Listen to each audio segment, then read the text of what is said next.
اور جو اللہ اور اس کے رسول کی نافرمانی کرے گا اور اس کی مقرر کی ہوئی حدوں سے تجاوز کر جائے گا، اسے اللہ آگ میں ڈالے گا جس میں وہ ہمیشہ رہے گا، اور اس کے لیے رسوا کن سزا ہے۔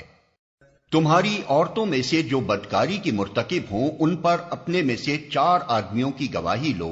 اور اگر 4 آدمی گواہی دے دیں تو ان کو گھروں میں بند رکھو یہاں تک کہ انہیں موت آ جائے یا اللہ ان کے لیے کوئی راستہ نکال دے۔ اور تم میں سے جو اس فعل کا ارتکاب کریں ان دونوں کو تکلیف دو، پھر اگر وہ توبہ کریں اور اپنی اصلاح کر لیں تو انہیں چھوڑ دو کہ اللہ بہت توبہ قبول کرنے والا اور رحم فرمانے والا ہے۔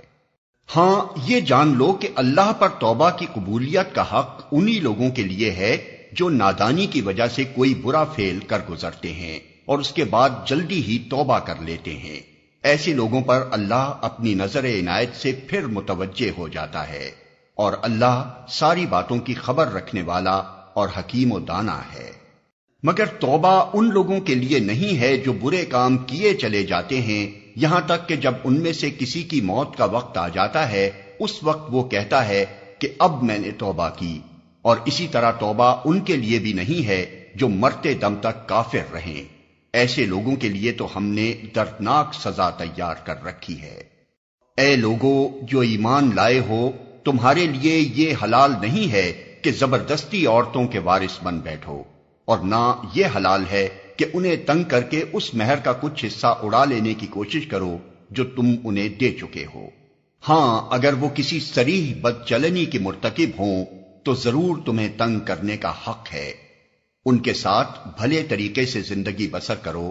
اگر وہ تمہیں ناپسند ہوں تو ہو سکتا ہے کہ ایک چیز تمہیں پسند نہ ہو، مگر اللہ نے اسی میں بہت کچھ بھلائی رکھ دی ہو۔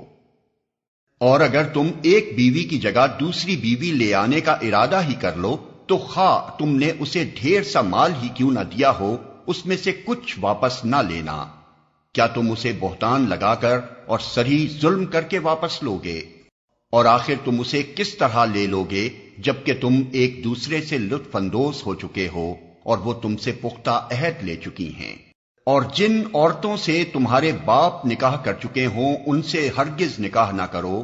مگر جو پہلے ہو چکا سو ہو چکا۔ در حقیقت یہ ایک بے حیائی کا فعل ہے، ناپسندیدہ ہے اور برا چلن ہے۔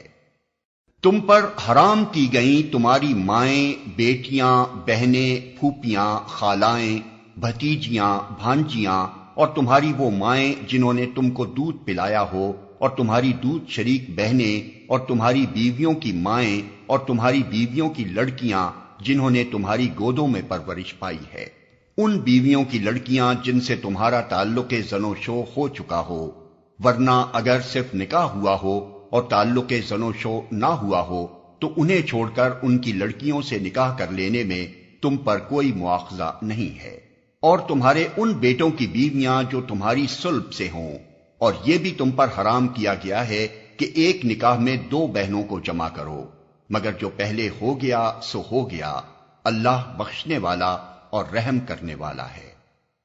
اور وہ عورتیں بھی تم پر حرام ہیں جو کسی دوسرے کے نکاح میں ہوں، یعنی محصنات، البتہ ایسی عورتیں اس سے مستثنی ہیں جو جنگ میں تمہارے ہاتھ آئیں۔ یہ اللہ کا قانون ہے جس کی پابندی تم پر لازم کر دی گئی ہے۔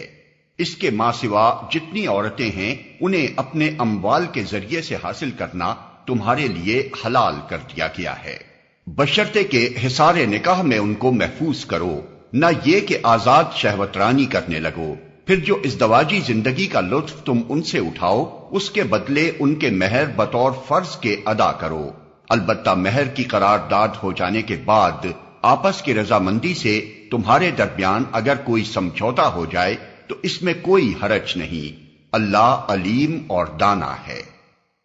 اور جو شخص تم میں سے اتنی مقدرت نہ رکھتا ہو کہ خاندانی مسلمان عورتوں یعنی محصنات سے نکاح کر سکے، اسے چاہیے کہ تمہاری ان لونڈیوں میں سے کسی کے ساتھ نکاح کر لے جو تمہارے قبضے میں ہوں اور مومنہ ہوں۔ اللہ تمہارے ایمانوں کا حال خوب جانتا ہے، تم سب ایک ہی گروہ کے لوگ ہو، لہذا ان کے سرپرستوں کی اجازت سے ان کے ساتھ نکاح کر لو اور معروف طریقے سے ان کے مہر ادا کر دو تاکہ وہ حصار نکاح میں محفوظ یعنی محسنات ہو کر رہیں، آزاد شہوت رانی کرتی پھریں اور نہ چوری چھپے آشنائیاں کریں۔ پھر جب وہ حصار نکاح میں محفوظ ہو جائیں اور اس کے بعد کسی بد چلنی کی مرتکب ہوں تو ان پر اس سزا کی بنسبت آدھی سزا ہے جو خاندانی عورتوں یعنی محسنات کے لیے مقرر ہے۔ یہ سہولت تم میں سے ان لوگوں کے لیے پیدا کی گئی ہے جن کو شادی نہ کرنے سے بندے تقوی کے ٹوٹ جانے کا اندیشہ ہو، لیکن اگر تم صبر کرو تو یہ تمہارے لیے بہتر ہے، اور اللہ بخشنے والا اور رحم فرمانے والا ہے۔